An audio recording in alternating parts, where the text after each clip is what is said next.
Sir, ನನ್ನ ಹೆಸರು ಶ್ರೀಧರ್ ರೆಡ್ಡಿ ಅಂತ. ನಾವು ಬೆಂಗಳೂರಲ್ಲಿ ಕೆಲಸ ಮಾಡ್ತೀವಿ. ನನ್ನೇ ಒಂದು ಮಾಧ್ಯಮಗೋಷ್ಠಿ ಮಾಡಿ, ಸುದ್ದಿಗೋಷ್ಠಿ ಮಾಡಿ ಒಬ್ಬರು ನನ್ನ ಮೇಲೆ ಆರೋಪ ಮಾಡಿದ್ದಾರೆ. ನಾನು ಯಾರಿಗೋ ಪ್ರಾಣ ಬೆದರಿಕೆ ಹಾಕಿದ್ದೀನಿ ಅಂತ. ಆದರೆ ನನಗೆ ಅವ್ರು ಯಾರು ಹೇಳಿದಾರೋ ಅವ್ರನ್ನ, ಅವ್ರ ಮುಖನೂ ಪರಿಚಯ ಇಲ್ಲ, ಅವ್ರು ನನಗೆ ಪರಿಚಯನೂ ಇಲ್ಲ. ಇದುವರೆಗೂ ನನ್ನ ಜೀವನದಲ್ಲಿ ಅವ್ರ ಜೊತೆ ನಾನು ಮಾತಾಡೋ ಇಲ್ಲ. ಇಂಥ ಸುಳ್ಳು ಆರೋಪ ಹೇಳಿ ಏನೋ ಒಬ್ಬರನ್ನ ಸುಮ್ಮನೆ ಮಾನಸಿಕವಾಗಿ ಹಿಂಸೆ ಕೊಡೋದು, ಅವ್ರನ್ನ ಒತ್ತಡಕ್ಕೆ ಒಳಗೆ ಮಾಡೋದು, ಇದೆಲ್ಲ ಮಾಡಿ ಎಲ್ರಿಗೂ ಒಂಥರ ಜನರಿಗೆ ಈ ಸಮಾಜದಲ್ಲಿ ಬದುಕೋದಕ್ಕೆ ಒಂದು ನಮ್ಮ ಸಂವಿಧಾನ ಕೊಟ್ಟಿರೋ ಹಕ್ಕನ್ನೇ ಕಸಿದ್ಕೊತಾ ಇದ್ದಾರೆ. ಇವರು ನ್ಯಾಯಯುತವಾಗಿ ನಾವೇನಾದರೂ ಮಾತಾಡಿದರೆ ಹೌದು ಅದನ್ನು ಲೀಗಲಾಗಿ ತಗೊಂಡೋಗೋಣ. ಅವ್ರು ಸುಮ್ಮನೆ ಸುಳ್ಳು ಹೇಳೋದು, ಯಾವ ಪ್ರತಿಯೊಂದು ವಿಚಾರದಲ್ಲೂ ಸುಳ್ಳು ಹೇಳೋದು, ಇದನ್ನೆಲ್ಲ ಹೇಳಿಸ್ತಾ ಇರೋರು ಅವ್ರು ಯಾರೋ ಅವ್ರು ಹೇಳ್ತಾರಲ್ಲ, ಹನುಮಂತಪ್ಪ ಅಂತ. ಅವ್ರು ಬಂದುಬಿಟ್ಟು ಏನಪ್ಪ ಶಿಪ್ರಿ ಅಂತ ಕರೆಯೋದು, ಇವ್ರು ಬಂದು ಹೇಳೋದು. ಇದನ್ನೆಲ್ಲ ರೆಡಿ ಮಾಡಿ ಫ್ಯಾಬ್ರಿಕೇಟ್ ಮಾಡಿ ಅವರೇ ಸುಳ್ಳು. ಇದೊಂದೇ ಅಲ್ಲ ಸುಳ್ಳು ಹೇಳೋದು, ಎಲ್ಲ ವಿಷಯದಲ್ಲೂ ಸುಳ್ಳು ಹೇಳಿದ್ದಾರೆ. ಅದನ್ನೆಲ್ಲ ಇದು ಮಾಡ್ಕೊಂಡು ಇಲ್ಲಿ ತನಕ ಬಂದಿದ್ದಾರೆ. ನಾನು ಹೇಳ್ತಾ ಇದ್ದೀನಿ, ಇವಾಗ ಜಯರಾಮ್ ರೆಡ್ಡಿ ಅವರು ಇವ್ರು ನಮ್ಮ ಮಾವ ಆಗಬೇಕು, ನಮ್ಮ ತಂದೆ ಅವ್ರ ಸೋದರ ಮಾವನ ಮಗ. ನಮಗೂ ಅವ್ರಿಗೊಂದು ರಿಲೇಷನ್ ಇದೆ. ಅವ್ರು ನಮ್ಮ ಮನೆಗೆ ಬರ್ತಾರೆ, ನಾವು ಅವ್ರ ಮನೆಗೆ ಹೋಗ್ತೀವಿ ಬರ್ತೀವಿ ಯಾವಾಗಾದರೂ. ಅದನ್ನು ಇಟ್ಕೊಂಡು ನಾವು ಇವ್ರ ಜೊತೆನೇ ಮಾತಾಡಲೇಬಾರ್ದು. ಇವ್ರನ್ನ ಎಲ್ಲರೂ ಒಂದು ಸೊಸೈಟಿಯಿಂದ ಹೊರಗಡೆ ಇಡಬೇಕು ಅನ್ನೋ ಉದ್ದೇಶದಿಂದ ಇದೆಲ್ಲ ಪಿತೂರಿ ಮಾಡಿ ಇವ್ರು ಎಲ್ರಿಗೂ ಈ ಭಯ ಇಡಿಸೋದು. ಏನೋ ನೀವು ಬಂದರೆ ನಿಮ್ಮ ಮೇಲೆ ಕೇಸ್ ಹಾಕ್ಸ್ತೀವಿ, ಅಟ್ರಾಸಿಟಿ ಕೇಸ್ ಹಾಕ್ತೀವಿ, ನಿಮ್ಮ ಮೇಲೆ ಇದು ಮಾಡ್ತೀವಿ ಅಂತ, ಇನ್ನೊಂದು ಕೇಸ್ ಹಾಕ್ಸ್ತೀವಿ, ಇನ್ನೊಬ್ರು ಬೇರೆಯವ್ರು ಸುಮ್ಮನೆ ಚೂ ಬಿಟ್ಟು ಗಲಾಟೆ. ಇವ್ರೇನಂದರೆ ಈ ಸೊಸೈಟಿನಲ್ಲಿ ಎಲ್ಲರೂ ನೆಮ್ಮದಿಯಾಗಿ ಬದುಕೋದಕ್ಕೆ, ಏನೋ ಸಂವಿಧಾನ ಪ್ರಕಾರ ಎಲ್ಲರೂ ಯೂನಿಟಿ, ಇಂಟಿಗ್ರಿಟಿ, ಸಾವರ್ನಿಟಿ ಅಂತ ಹೇಳ್ತಾರಲ್ಲ, ಆ 3 ಪದನ ಅಳಿಸೋದಕ್ಕೆ ಇವ್ರೇನು ಅಂದ್ಕೊಂಡಿದ್ದಾರೆ ಅಂದರೆ, ನಾನು ಏನೋ ಹೇಳ್ತೀನಿ, ಇವ್ರು ಹಿಂಬಾಲಕರು ಇದ್ದಾರೆ ಒಂದು 10-15 ಜನ. ಅವ್ರೇನು ಗೊತ್ತಾ, ಅವ್ರು ಹೋಗ್ಬಿಟ್ಟು ಯಾರ ಮೇಲೆ ಏನಾದರೂ ಮಾತಾಡಂದ್ರೆ ಅವ್ರು ಮಾತಾಡೋದು, ಯಾರ ಮೇಲೆ ಗಲಾಟೆಗೆ ಹೋಗು ಅಂದರೆ ಅವ್ರು ಗಲಾಟೆಗೆ ಬರೋದು. ಇದನ್ನೆಲ್ಲ ಪ್ರಚೋದನೆ ಮಾಡ್ತಾ ಇರೋದು ಹನುಮಂತಪ್ಪ ಒಬ್ಬರೇ. ಅವ್ರು ಬಿಟ್ಬಿಟ್ಟು ಬೇರೆ ಯಾರೂ ಇದರಲ್ಲಿ ಏನೂ ಇಲ್ಲ. ಇವಾಗ ನಮಗಾಗಲಿ, ನಮ್ಮ ಫ್ಯಾಮಿಲಿಗಳಿಗಾಗಲಿ, ನಮ್ಮ ಪ್ರಾಪರ್ಟಿಗಳಿಗಾಗಲಿ ಯಾರಿಗೇನಾದರೂ ತೊಂದರೆ ಆದರೆ ಮೇನ್ ರೀಸನ್ ಹನುಮಂತಪ್ಪನೇ ರೆಸ್ಪಾನ್ಸಿಬಲ್, ಬೇರೆ ಯಾರೂ ರೆಸ್ಪಾನ್ಸಿಬಲ್ಲೇ ಇಲ್ಲ.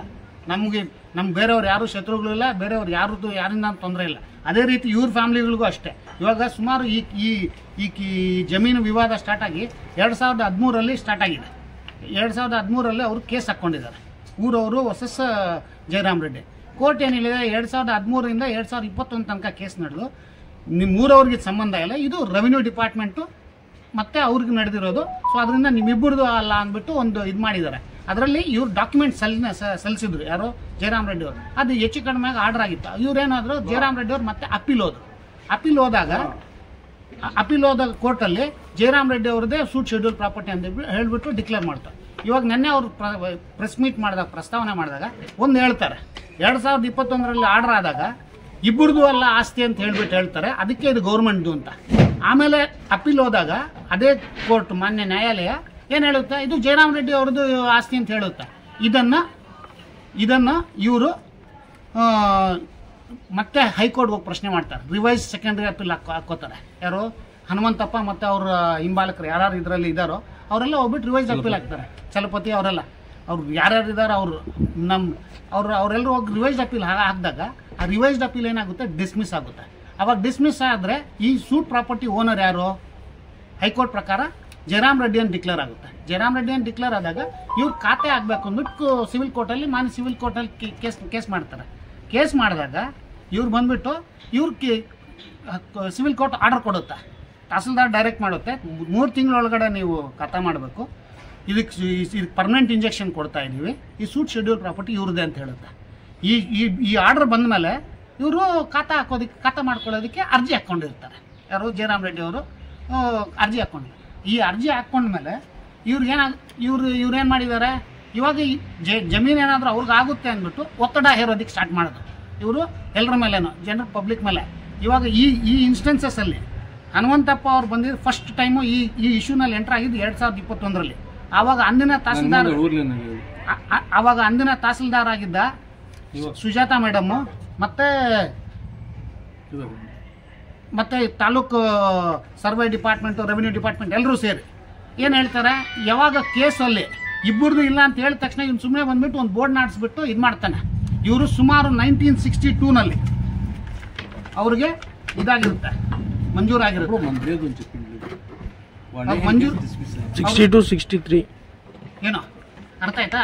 ಅವಾಗ ಇದಾಗಿ ಅವಾಗ 9/2 ಇರುತ್ತೆ, 9/2, 9/10 ಇರುತ್ತೆ. ಅದನ್ನು ಮತ್ತೆ ರೀಸರ್ವೆ ಮಾಡಿದಾಗ 85/4 ಆಗುತ್ತೆ. ಇದನ್ನೆಲ್ಲ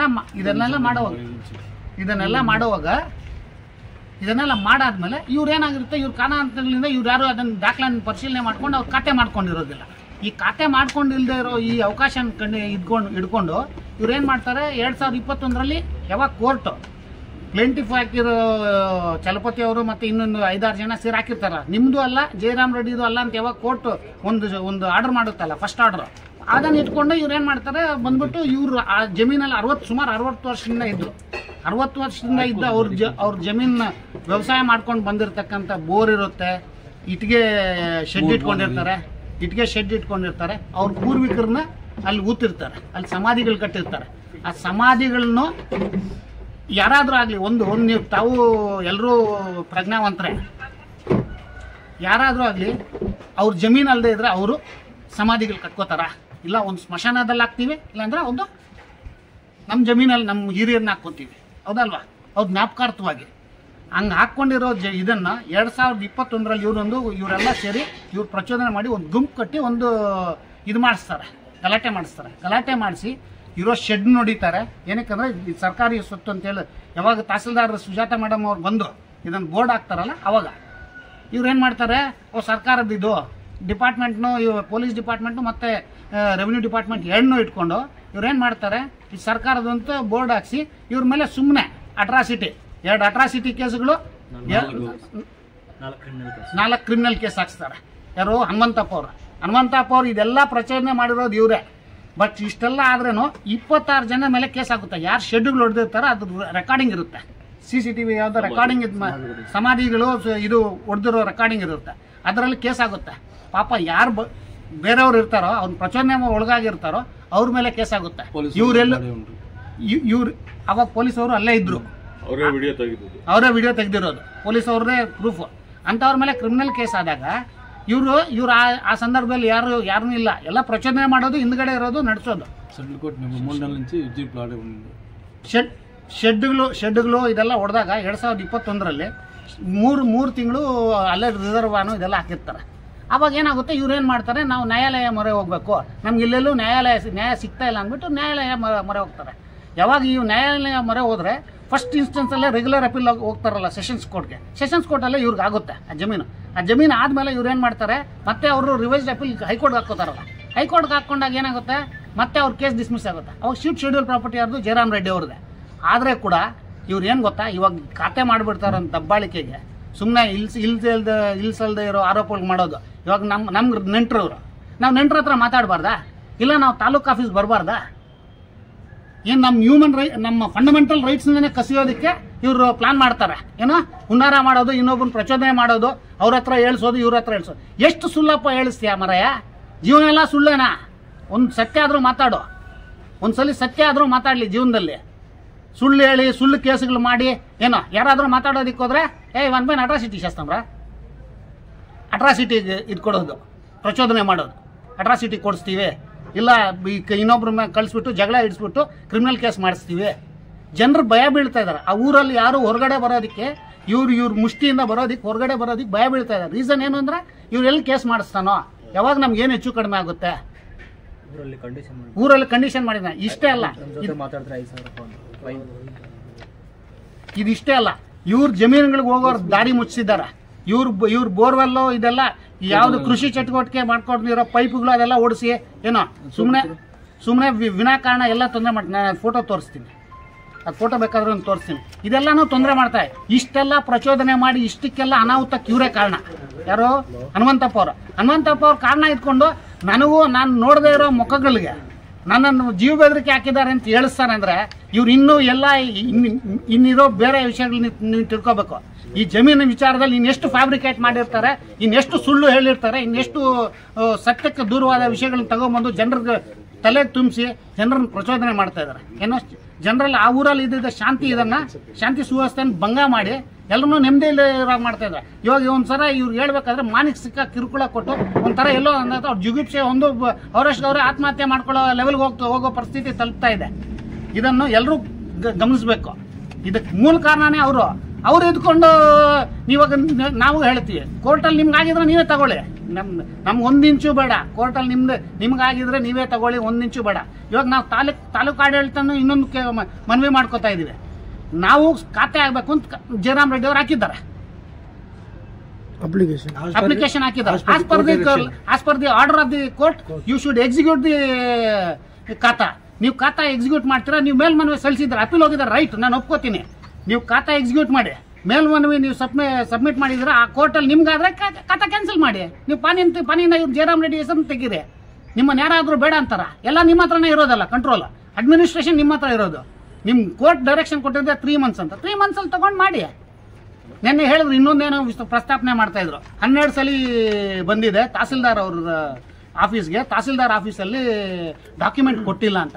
ನಾನು ಒಂದು ಹೇಳ್ತೀನಿ, ಡಾಕ್ಯುಮೆಂಟ್ 11 ಸಲ ಬಂದಾಗ ವಿತೌಟ್ ತಹಸೀಲ್ದಾರ್ ಇನ್ಷಿಯಲ್ಲು ಅವ್ರಿಗೂ ಗೊತ್ತು, ಎಲ್ಲ ಓಡಾಡಿರ್ತಾರೆ. ನೀವು ಪತ್ರಕರ್ತರು ಎಲ್ಲರೂ ಹಿರಿಯರು, ನಿಮಗೂ ಎಲ್ಲ ನಾಲೆಡ್ಜ್ ಇರುತ್ತೆ. ತಹಸೀಲ್ದಾರ್ ಇನ್ಷಿಯಲ್ ಇಲ್ಲದೆ ಕೇಸ್ ವರ್ಕರ್ ಹತ್ರ ಹೋಗುತ್ತಾ?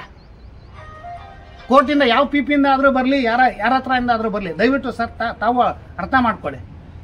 ಮನುಷ್ಯರು ಈ ಮಟ್ಟಕ್ಕೆ ಸುಳ್ಳು ಹೇಳೋದಕ್ಕೆ, ಡೈರೆಕ್ಟಾಗಿ ಸುಳ್ಳು ಆಪಾದನೆ ಮಾಡೋದಕ್ಕೆ ಹೊರಟ್ರೆ ನಾವು ಸಮಾಜನ ಮತ್ತೆ ಈ ವ್ಯವಸ್ಥೆನ ಎಲ್ಲಿ ಕೊಂಡೊಯ್ತಾ ಇದ್ದೀವಿ ಅದು ಯೋಚನೆ ಮಾಡಿ. ಸರ್, ಇದರಲ್ಲಿ MLA ಪ್ಲಸ್ DCC ಬ್ಯಾಂಕ್ ಪಾತ್ರ ಇದೇನೋ ಅವ್ರು ನಿಮ್ಮ ಮೇಲೆ ಆರೋಪ ಮಾಡಿದ್ದಾರೆ. ಸರ್, ನಾನು ಒಂದೇ ಒಂದು ಹೇಳ್ತೀನಿ, ನಾನು ರಾಜಕೀಯದಿಂದ ದೂರ ಉಳ್ಕೊಂಡು 2.5 ವರ್ಷ ಆಯ್ತು. ನಾನು ಯಾರ ಜೊತೆನೂ ಎಲ್ಲೂ ಹೋಗ್ತಾ ಇಲ್ಲ. ನೀವು ನೋಡಿರ್ತೀರ, ಮಾಧ್ಯಮ ಮಿತ್ರರು ಎಲ್ಲರೂ ಇದ್ದೀರಾ.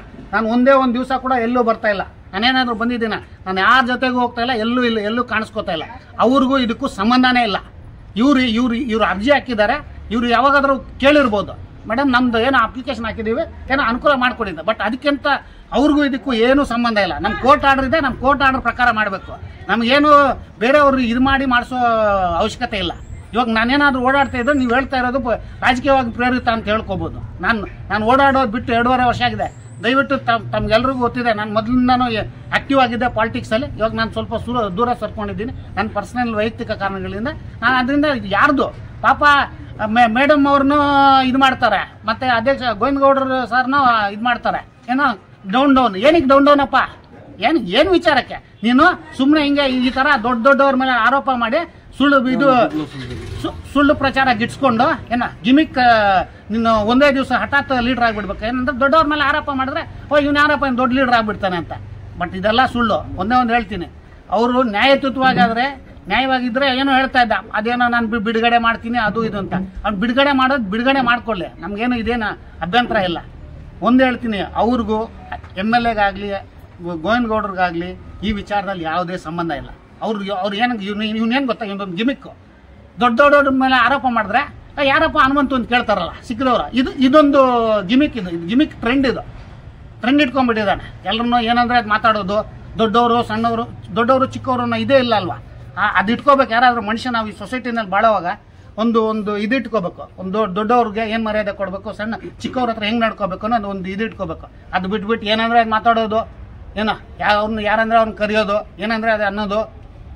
ಇವಾಗ ನನ್ನ ಮೇಲೇನೂ ಅಷ್ಟೇ ಸುಳ್ಳು ಆರೋಪ ಮಾಡಿದ್ದ. ನಾನು ಯಾರು ಅಂತ ಅವ್ರು ಇಬ್ಬರು ಸುರೇಶ್ ಮತ್ತು ಇನ್ನೊಬ್ರು ಯಾರೋ ಶಿವಶಂಕರ್ ಅಂತೆ, ಅವ್ರನ್ನ ನನ್ನ ಇದರಲ್ಲಿ ನೋಡಿದೆ, ಅರ್ಜಿ ಕೊಟ್ಟಿದ್ದಾರಲ್ಲ ಅದರಲ್ಲಿ.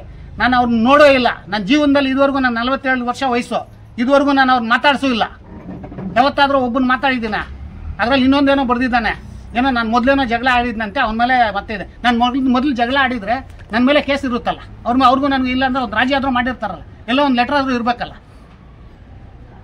ಯೋಚನೆ ಮಾಡಿ. ಇಷ್ಟು ನಾನು ಹೇಳ್ತಾರೋ ನನ್ನ ಸಣ್ಣ ವಿಚಾರ, ನನ್ನ ಮೇಲೆ ಆರೋಪ ಮಾಡಿರೋ ಸಣ್ಣ ವಿಚಾರ, ಆ ಸಣ್ಣ ವಿಚಾರಕ್ಕೆ ಇಷ್ಟೊಂದು ಕುತಂತ್ರ ವಹಿಸಿ ಇಷ್ಟೊಂದು ಮ್ಯಾನಿಪುಲೇಟ್ ಮಾಡಿ ಇಷ್ಟೊಂದು ಇದು ಮಾಡಿ ಸೊಸೈಟಿನ ತಪ್ಪಿಸೋದಕ್ಕೆ ಪ್ರಯತ್ನ ಮಾಡ್ತಾನೆ ಅಂದರೆ ಇನ್ನು ಬೇರೆ ಇರೋ ಪ್ಯೂರ್ ಮ್ಯಾಟ್ರ್. ಇವಾಗ ಈ ಜಮೀನು ವಿಚಾರದಲ್ಲಿ ಇನ್ನೆಷ್ಟು ಸುಳ್ಳು ವ್ಯವಸ್ಥಿತವಾಗಿ ಮಾಡಿರ್ತಾರೆ, ಇನ್ನೆಷ್ಟು ಕೆಟ್ಟ ವ್ಯವಸ್ಥೆ, ಕೆಟ್ಟ ಆಚರಣೆಗಳು ಮಾಡಿರ್ತಾರೆ, ಇನ್ನೆಷ್ಟು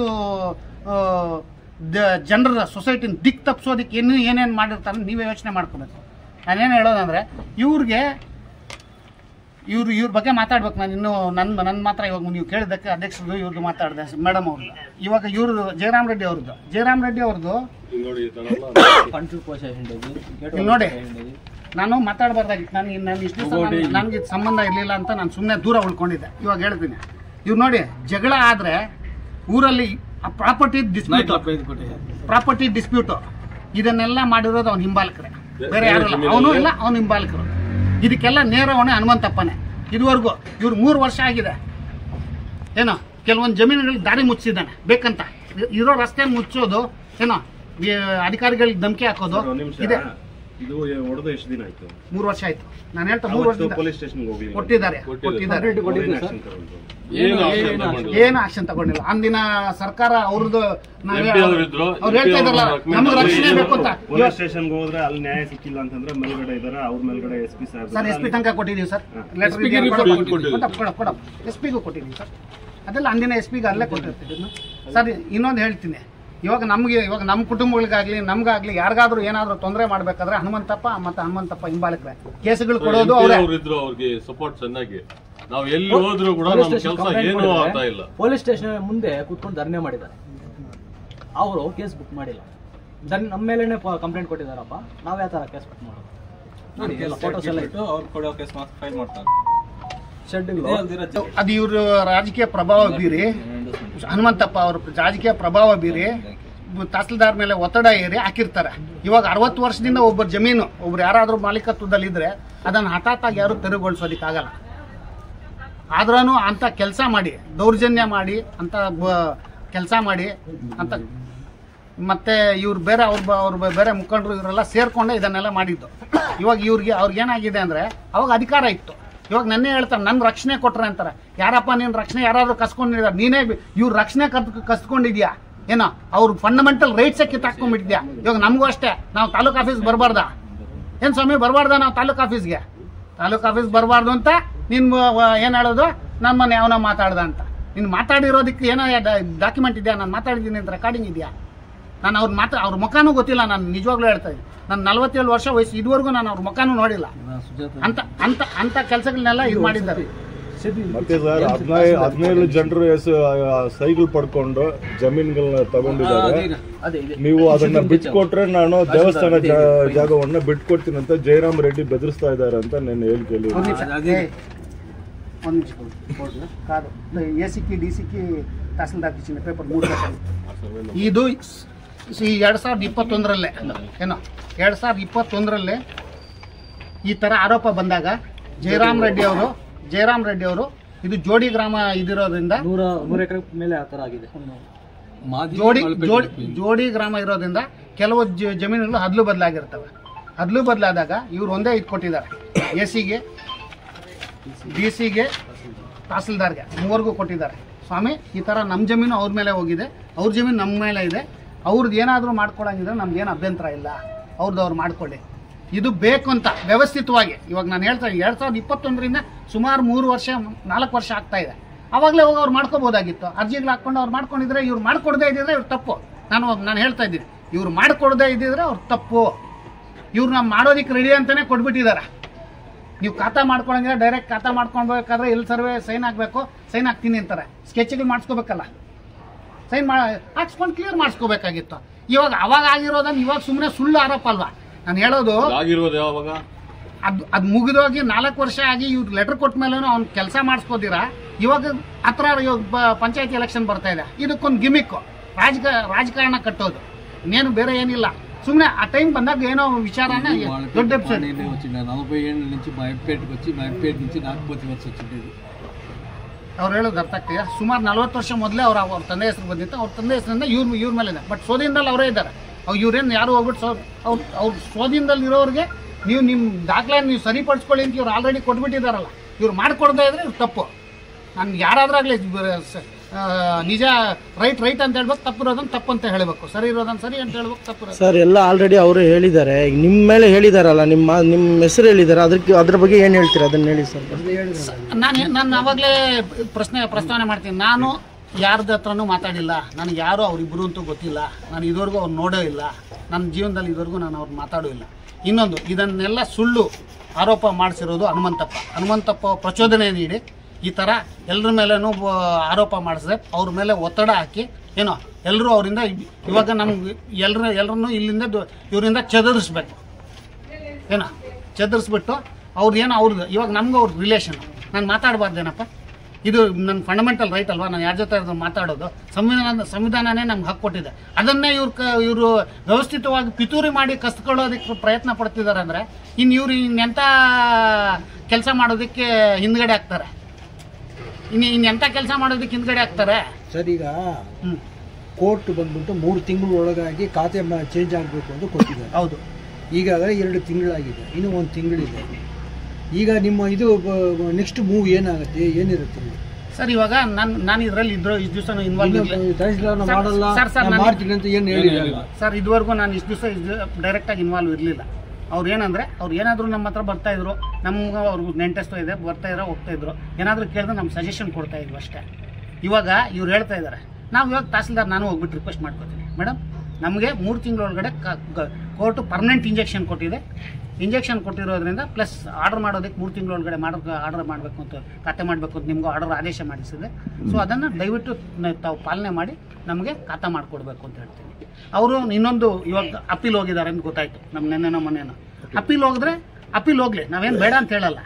ಅಪೀಲ್ ಹೋದ್ರೆ ಇವ್ರು ಖಾತೆ ಬದಲಾವಣೆ ಮಾಡಿ ಜಯರಾಮ್ ರೆಡ್ಡಿ ಅವ್ರ ಹೆಸರಿಗೆ ಮಾಡಿದ್ರೆ ನಾಳೆ ಒಂದು ವೇಳೆ ಅಪಿಲೆಂಟ್ ಕೋರ್ಟಲ್ಲಿ ತಾಲೂಕು ಅಡ್ಮಿನಿಸ್ಟ್ರೇಷನ್ಗೆ ಆದರೆ ತಾಲೂಕು ಅಡ್ಮಿನಿಸ್ಟ್ರೇಷನ್ಗೆ ಹೋಗುತ್ತೆ, ಅವರೇ ಕ್ಯಾನ್ಸಲ್ ಮಾಡ್ತಾರೆ ಪಾನಿನ. ಇಲ್ಲದ್ರೆ ಇವ್ರ ಹೆಸರಲ್ಲಿರುತ್ತೆ, ಬೇರೆ ಏನು ಇದಾಗಲ್ಲ ಅಲ್ವಾ, ಬೇರೆ ಏನು ಚೇಂಜಸ್ ಇರಲ್ಲ, ಎಲ್ಲ ಅವ್ರ ಕಂಟ್ರೋಲಲ್ಲೇ ಇರೋದು. ಪಾನಿ ಕ್ಯಾನ್ಸಲೇಷನ್ ಎಸಿಗೆ ಹೋಗುತ್ತೆ ಸರ್, ಇವ್ರಿಗೆ ಬರಲ್ಲ. ಹೌದು, ಬಟ್ ಆದ್ರೆ ಒಂದ್ಸಲಿ ಕೋರ್ಟ್ ಆರ್ಡರ್ ಆದಾಗ ಇವರು ಒಬ್ಬೆ ಮಾಡ್ಬೇಕಲ್ಲ. ಇವಾಗ ಕೋರ್ಟ್ ಆರ್ಡರ್ನ ಮೇಡಮ್ ಅವರು, ತಹಸೀಲ್ದಾರ್ ಅವರು ಒಬ್ಬೆ ಮಾಡಬೇಕು, AC ಒಬ್ಬೆ ಮಾಡ್ಬೇಕು, DC ಒಬ್ಬೆ ಮಾಡಬೇಕು, ನಾವು as a citizens of the country ನಾವು ಒಬ್ಬೆ ಮಾಡಬೇಕಲ್ಲ ಸರ್. ನಿನ್ನೆ ಅನುಭವ ಸರ್, ನಾನು ಹೇಳ್ತೀನಿ, ನಾನು ಅವ್ರು ನಮ್ಮ ನೆಂಟರು, ಅವ್ರದ್ದು ವಿವಾದ ಇದ್ದಿದ್ದು, ಅವ್ರೇನೋ ಇದು ಮಾಡ್ಕೋತಾ ಇದ್ರು ಏನೋ. ಇವ್ರು ಸುಮ್ಮನೆ ನನ್ನ ಮೇಲೆ ಆರೋಪ ಮಾಡಿರೋದಕ್ಕೆ ನಾನು ಇವತ್ತು ಪ್ರೆಸ್ ಮೀಟ್ ಮಾಡ್ತಾ ಇರೋದು. ಇವ್ರು ಹನುಮಂತಪ್ಪ ಇಷ್ಟೆಲ್ಲ ವ್ಯವಸ್ಥಿತವಾಗಿ ಪಿತೂರಿ ಮಾಡಿದ್ರೇನು, ಸೊಸೈಟಿ ಈ ಸಮಾಜದಲ್ಲಿ ಶಾಂತಿ ಭಂಗ ಮಾಡ್ತಾ ಇದ್ರೆ ಕೂಡ ಏನೋ ಶಾಂತಿ ಭಂಗ ಮಾಡಿ ಆ ಊರಲ್ಲಿ ನೆಮ್ಮದಿ ಇಳದೆ ಇರೋ ಮಾಡಾಕಿದ್ದಾರೆ. ఆస్తి నష్టాలు ఎలా మాడిదారు ఎలా ఏనేం నష్ట ಮಾಡಬೇಕು ಎಲ್ಲ ఆస్తి నష్టమైంది మమ్మల్ని చిన్నోళ్ళు దావలో వస్తా ఉంటే కొట్టి ఇచ్చేసినారు అట్రాసిటీ కేసులు వేసినారు అన్ని చేసినారు ಇಷ್ಟೆಲ್ಲ ಮಾಡ್ಕೊಂಡು ದೌರ್ಜನ್ಯ ದಬ್ಬಾಳಿಕೆ ನಡೆಸಿ ಏನೋ ಇವರು ದೌರ್ಜನ್ಯ ದಬ್ಬಾಳಿಕೆ ದುರ್ವರ್ತನೆ ತೋರಿ ಎಲ್ರಿಗೂ ಹಿಂಸೆ ಮಾಡಿದ್ದಾರೆ ಅರ್ಥ ಆಯ್ತಾ ಸೊ ಇವಾಗ ನನ್ನ ಕಂಟೆನ್ಷನ್ ಓನ್ಲಿ ಇಷ್ಟೇ ಇಂಥ ತಪ್ಪು ಮಾಡೋರ್ನೇ ನಾವು ಇದರಲ್ಲಿ ಎಲಿವೇಟ್ ಮಾಡಿಕೊಂಡು ಇದು ಮಾಡ್ತಾ ಇದ್ದಾರೆ ನ್ಯಾಯ ಕಡೆ ತಾವೆಲ್ಲರೂ ನಿಂತ್ಕೊಂಡು ನಮ್ಗೆ ನ್ಯಾಯ ದೊರಕಿಸ್ಕೊಡ್ಬೇಕಾಗಿ ಕೇಳ್ತಾ ಇದ್ದೀವಿ ಪತ್ರ. ಸರಿ ಸರ್, ಈಗ ನಿನ್ನೆ ಒಂದು 5 ಟ್ರ್ಯಾಕ್ಟರ್ ಜನ ನಿಮ್ ವಿರೋಧವಾಗಿ ಬಂದಿದ್ದಾರೆ, ಆದ್ರೆ ಊರವರು ಬೆಂಬಲ ಇಲ್ವಾ? ಸರಿ ಸರಿ ಸರ್, ಒಳ್ಳೆ ಕ್ವಶನ್ ಕೇಳಿದ್ರೆ ಸರ್. ಸರ್ ಊರಲ್ಲಿ ಇವಾಗ ನೋಡಿ ಗ್ರಾಮ ಆಗಿದ್ರೆ ಈ ತರ ಏನಾದ್ರು ವಿಡಿಯೋ ಕೊಟ್ಟು ಇದು ಮಾಡ್ಬೇಕೇನು ಸರ್? ಗ್ರೂಪ್ ಸೇರಿಸಿ ಟ್ರೈನಿಂಗ್ ಕೊಡ್ಬೇಕಾ? ಇದೆಲ್ಲ ನೋಡಿ ಊರವ್ರು ಬಂದಿರೋದು ಒಂದು 40-50 ಜನನು ಬಂದಿರ್ಬೋದು. ಬರಲ್ವೋ ಅವ್ರಿಗೆ ಪೂಜೆ ಕೊಡಲ್ಲ ದೇವಸ್ಥಾನದಲ್ಲಿ ಅಂತ ನಿರ್ಬಂಧ ಮಾಡಿದ್ದಾರೆ. ದೇವಸ್ಥಾನಕ್ಕೆ ನಿರ್ಬಂಧ ಮಾಡಿದ್ರೆ ಕಾನೂನು ವಿರುದ್ಧವಾಗಿ ನಡ್ಕೋತಾ ಇದ್ದಾರೆ. ಅವ್ರ ಮೇಲೆ ಕಾನೂನು ವಿರುದ್ಧವಾಗಿ ಇದ್ ಮಾಡ್ಬೇಕಲ್ಲ. ಅವರು ಭಯಕ್ಕೆ ಬರ್ತಾ ಇದ್ದಾರೆ ಸರ್, ಭಕ್ತಿಯಿಂದ ಅಲ್ಲ ಭಯಕ್ಕೆ ಬರ್ತಾ ಇದೆ. ನಮ್ಗೆ ಏನ್ ತೊಂದರೆ ಮಾಡ್ತಾನೆ ಇವನು ಅದಕ್ಕೋಸ್ಕರ ಅವ್ರು ಬರ್ತಾ ಇದ್ದಾರೆ. ಕಿರ್ಕೊಳ್ಳೋ ಬಂದಿದ್ದಾರೆ. ನಮಗ್ ಕೊಟ್ಟಂಗೆ ನಮ್ಗೆ ಯಾರಲ್ಲಿ ಕೊಡ್ತಾನೆ ಇವನು, ಇವ್ರಿಗೂ ಕೊಡ್ತಾರೆ. ಬೇರೆಯವರು ದೂರ ಹೋದ್ರೆ ನಮಗೂ ಹೆಂಗ್ ತೊಂದರೆ ಮಾಡ್ತಾನೆ ಅಂತ ಒಂದು ಭಯದಿಂದ ಬರ್ತಾ ಇದ್ದೇನೆ, ಅಭಿಮಾನದಿಂದ ಬರ್ತಾ ಇಲ್ಲ. ಅಂದ್ರೆ ಇದು ಕಾಂಗ್ರೆಸ್ ವರ್ಸಸ್ ಬಿಜೆಪಿ ಅಂತ ಹೋಗುತ್ತಾ? ಇಲ್ಲ ಇಲ್ಲ, ಅವರು ಏನ್ ಗೊತ್ತಾ, ಬಿಜೆಪಿ ಅಲ್ಲ ಅಂತ ಹೇಳ್ದ. ಇವರು ಒಂದು ಮಾತು ಕೊಟ್ಟಿದ್ದಾರೆ ನೆನ್ನೆ, MLAಗೆ ನಾವು ಸಪೋರ್ಟ್ ಮಾಡಿದ್ವಿ ಎಲೆಕ್ಷನ್ ಟೈಮಲ್ಲಿ, ಇವರು ಬಿಜೆಪಿಗೆ ಸಪೋರ್ಟ್ ಮಾಡಿದ್ರು, ನಾವು ಕೊಟ್ಟಿಲ್ಲ ಅದಕ್ಕೆ ಕಿರಿಕಿರಿ ಕೊಡ್ತಾ ಇದ್ದಾರೆ ಅಂತ ಇವರು ಹೇಳಿದ್ದಾರೆ. ಇವರು ಒಂದ್ ನಿಮಿಷ ನಾನು ಅದ್ರ ಬಗ್ಗೆ ಮಾತಾಡ್ತೀನಿ. ಅವ್ರ ಅವತ್ತಿನ ಓಟ್ ವಿಚಾರ ಏನಿದೆಯೋ ಅವತ್ತು ಅವ್ರು ಮಾಡ್ಕೊಂಡಿರ್ತಾರೆ ಅಷ್ಟೇ, ಅಲ್ಲಿಗೆ ಮುಗೀತು. ಅದನ್ನ ಬಿಟ್ಟು ನಾವ್ಯಾರು ರಾಜಕೀಯವಾಗಿ ಇವ್ರು ಲೀಡರ್ಗಳೆಲ್ಲ ಇವ್ರು ಯಾರು ರೆಗ್ಯುಲರ್ ಆಗಿ MLA ಹತ್ರನೂ ಬರಲ್ಲ. ನೀವು ನೋಡಿರ್ತೀರ, ರೆಗ್ಯುಲರ್ ಆಗಿ ಬರ್ತಾರೆ ಯಾರಾದ್ರು. ತಾವು ದಯವಿಟ್ಟು ಪತ್ರಕರ್ತರು ನಿಮ್ಗೆಲ್ಲ ಗೊತ್ತಿರುತ್ತೆ, ಯಾರೂ ಬರೋರಿಲ್ಲ ಇಲ್ಲಿ, ಯಾರು ಲೀಡರ್ ಇರಲಿಲ್ಲ. ಏನನ್ನ ಇನ್ನೊಂದು ವಿಚಾರ ಹೇಳೋದಕ್ಕೆ ಬಯಸ್ತೀನಿ. ಇಷ್ಟೆಲ್ಲ ಸೊಸೈಟಿನಲ್ಲೇ ಅಶಾಂತಿ ಏನೋ ನೆಮ್ಮದಿ ಹಾಳು ಮಾಡಿ ಎಲ್ರಿಗೂ ಕಿರುಕುಳ ಕೊಡ್ತಾ ಇದ್ದಾರಲ್ಲ ಹನುಮಂತಪ್ಪ, ಅವ್ರಿಗೆ ಪೊಲೀಸ್ ಇಲಾಖೆ ಆಗಲಿ ತಾಲೂಕು ಆಡಳಿತ ಆಗಲಿ ಅವ್ರಿಗೆ ಮುಂದಿನ ಕ್ರಮ ಏನು ಮಾಡಬೇಕೋ ಕ್ರಮ ಮಾಡಿ ಈ ಥರ ಎಲ್ರಿಗೂ ಸೊಸೈಟಿನಲ್ಲಿ ವಿತ್ ಫಂಡಮೆಂಟಲ್ ರೈಟ್ಸ್ ಬಾಳೋದಕ್ಕೆ ಅನುಕೂಲ ಮಾಡಿಕೊಡ್ಬೇಕಾಗಂತ ನಾನು ತಹಸೀಲ್ದಾರ್ ಮೇಡಮ್ಗೆ ಮತ್ತು ಪೊಲೀಸ್ ಡಿಪಾರ್ಟ್ಮೆಂಟ್ ಅವ್ರಿಗೆ ಕೇಳ್ಕೊತಾ ಇದ್ದೀನಿ.